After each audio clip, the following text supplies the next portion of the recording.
So the scientific revolution is a time of great change in science and mathematical thinking. During this time, we're also seeing some major changes in the way people are thinking about politics and government. And this is a period that we call the Enlightenment. And so in today's lesson, we're going to explore the question, how did the Enlightenment influence ideas about government and society? So our overarching goal today is to learn about the Enlightenment. And in doing so, we'll be able to achieve three other goals. We'll be able to identify the factors that led to the Enlightenment beginning. We'll be able to describe the impact of the Enlightenment philosophers and their ideas. And then we'll be able to analyze the impact of the Enlightenment on government and society. Now let's take a look at some of the key words we'll explore in this lesson. Now take a close look at these words, and remember that at any time you need to refresh your understanding, you can just click on the word, and then that can enhance what you already know. In this lesson, we're going to answer the question, how did the Enlightenment influence ideas about government and society? Now first, we're going to get an understanding of the foundation of the Enlightenment. We'll then move on to an understanding of many of the big Enlightenment thinkers, particularly Thomas Hobbes and John Locke. And then we'll have an opportunity to explore how these ideas are spreading throughout Europe and even into the Americas. So you may remember that in the 1500s and 1600s in Europe, something called absolutism was on the rise. And we saw this perhaps most exemplified under the rule of Louis XIV in France, this absolute ruler who believed that he had unlimited power and he had to answer to no one. Now, England is seeing this unfold slightly differently as English monarchs are clashing with Parliament as they're trying to enact this absolute rule. Now this is eventually going to lead to a civil war in the country, and the combination of both of these things happening is beginning to make philosophers and people question the best practices in government. So we're exploring this question, how did the Enlightenment influence ideas about government and society? Now, the foundation for the Enlightenment is in some movements that precede it, beginning with the Renaissance, this period in which ideas are about art and literature and our place in the world are really kind of coming to the surface. And this is going to combine with the Reformation, a period in which people are beginning to question the church for the first time. And then finally, these things lead to the scientific revolution, in which people are questioning science and math for the first time and using logic and reason to come to new ideas. Now, all of these things combine to lead to the Enlightenment, a time period in which people are questioning social order and politics. So the Enlightenment is the result of a few different movements influencing the change in the way people are thinking about society and government. And you may remember the Renaissance, the Reformation, and the Scientific Revolution all being contributing factors to this major change in the way people think about their place in the world, about religion, and about science. And so as we move on to look at how these thinkers are developing their ideas, we see that ultimately what they're doing is challenging long-held ideas about government and society. And they're doing this in a number of ways. They're challenging this idea of divine right, of a king or a queen to rule in the name of God. And they believe this absolute rule is influencing the Catholic Church, which is using what it sees as a divine right to control religion. Now, ultimately, Enlightenment thinkers want to improve the lives and freedoms of ordinary people. They hope that by giving people freedom, they have this opportunity to be prosperous, and prosperity isn't going to just be limited to the selected few as it had been previously. Now let's look at some of the goals of Enlightenment thinkers. Now, Enlightenment thinkers studied different forms of government by focusing on three topics in particular. This concept of authority. Where does government get its authority from? And this is going to directly correlate to this concept of rights, because most Enlightenment thinkers believe very strongly in natural human rights, things that everybody, regardless of where they are in the world, should have access to. And then finally, this concept of responsibility. How are citizens and government responsible to each other? Now let's move on by looking at how some of these Enlightenment thinkers take a very specific approach to answering these questions. So we're exploring this question: how did the Enlightenment influence ideas about government and society? We know that the foundation of the Enlightenment, the Renaissance, the Reformation, the Scientific Revolution, are all leading to a change in the way people think about themselves and their place in the world. Now we'll have a chance to explore how Enlightenment thinkers, Thomas Hobbes, John Locke, amongst many others, are going to really influence the spread of Enlightenment going forward. One of the early Enlightenment thinkers was a man named Thomas Hobbes. And Hobbes was an English philosopher and writer. And he writes something called the Leviathan, which means sea monster, in order to describe what he sees as the purpose of government.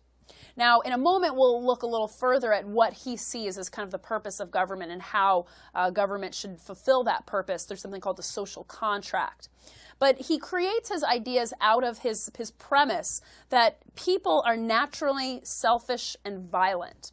And as a result, life without government is nasty, brutish, and short. And so he actually supports absolute rule. He thinks that that's the only way that we can retain order. Now, the social contract that he develops, this idea that citizens form a social contract with their government. He says that people form governments to ensure their self-interests, and that citizens must agree to give up some liberty in exchange for cooperation and protection from the government. Now, Thomas Hobbes is going to influence other thinkers of his time, including the work of John Locke, who was also an English philosopher and writer, and who is perhaps most known for the treatises of government that he wrote in the late 1600s. In these works, he explores the idea of natural law, and we'll talk a little bit more in detail about natural law in a moment. But he ultimately disagrees with Hobbes in the human condition. He believes that humans are naturally reasonable.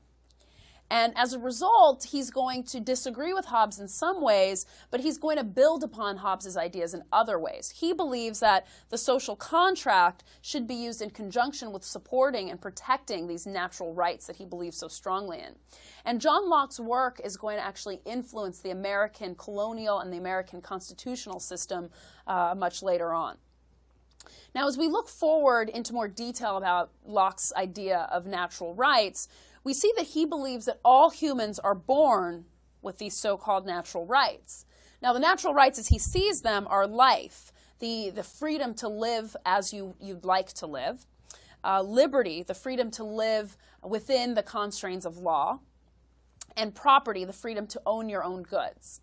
Now, because he believes these are God-given rights, that government does not provide these rights to the people, that government's job in this social contract is actually to protect these rights. He says that if government fails to protect them, the people have the right to rebel. Now let's take a look at a quote from John Locke that really explores this idea further. In 1690, John Locke said, "The end of law is not to abolish or restrain, but to preserve and enlarge freedom. For in all the states of created beings capable of laws, where there is no law, there is no freedom." And so he's basically arguing in favor of this social contract that's going to protect what he sees as freedom or natural law. Now let's take a moment to compare the thoughts of Hobbes and Locke. So we're answering this question: how did the Enlightenment influence ideas about government and society? And so far we know about the foundation of the Enlightenment, how movements across Europe are leading to changes in the way people think about the world. And we know that big thinkers of the time, like Hobbes and Locke, are starting to encourage people to think about their place in the world a little more. What we're going to look at now is really kind of the root of this lesson question. How is the Enlightenment influencing ideas about government and society? And so now we're going to look at the spread of the Enlightenment. Now, while the Enlightenment is spreading throughout Europe in the 1700s, it's perhaps most profoundly influential in France. Now, in France, we've got French intellectuals meeting in salons. These are places where they can go to discuss and spread intellectual ideas based in reason and logic. These intellectuals often found themselves skeptical of organized religion, and they called themselves philosophes. Now, in the image we see on the screen here, we see an artist, Jean Hubert, who called this painting Dinner with the Philosophes. And so we can see how these men would gather, sit around tables, and discuss these ideas. Now, two men in particular were really influential in spreading these ideas in France and then later in other parts of the world. Jean-Jacques Rousseau, who's one of the most important of these French philosophers in the 1700s, and he's arguing against inequality. Now, like John Locke, Rousseau essentially believes that people are good. And one of the things he's most famous for saying is that man is born free but is everywhere in chains. And so that really reflects his belief that government is essentially only promoting inequality. Now, another great French thinker of the time is a man named Voltaire. Now, Voltaire is a philosopher, writer, and historian. And he's perhaps most notable for supporting freedom of religion and the separation of church and state. And another thing he called for is freedom of speech. And he's one of the influential thinkers who supported the Founding Fathers, along with Rousseau and Locke, in their development of the Declaration of Independence and the Constitution after that. Now, another important thinker that comes out of France during this time is the Baron de Montesquieu. And he was also a French philosopher and commentator who's most famous for his writings on government and society, particularly in the text The Spirit of the Laws, which he wrote in 1748. And the Spirit of the Laws is going to influence the American constitutional system perhaps most greatly through two major concepts. Now, the Spirit of the Laws really discusses these ideas of separation of powers, the belief that dividing government's power so that no person or group has too much authority. And in order to do this, he believed in developing a system of checks and balances, creating a system in which each branch of government has some power over the other. So no one side is too authoritative or influential. Now let's take a look at what we've learned so far.